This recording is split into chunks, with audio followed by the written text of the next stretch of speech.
আসসালামু আলাইকুম। কেমন আছেন সবাই?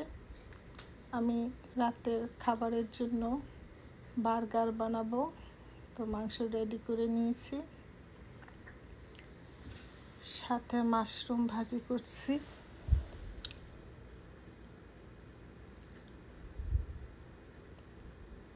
ফ্রেঞ্চ ফ্রাই এয়ার ফ্রাইতে করেছি। সালাদ, টমেটো, লেটুস, পেঁয়াজ, যে বাসায় আমি সস করেছি। এখন রুটিগুলো টোস্টারে একটু হালকা গরম করব।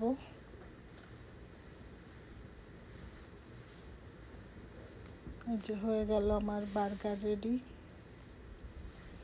আল্লাহ হাফেজ।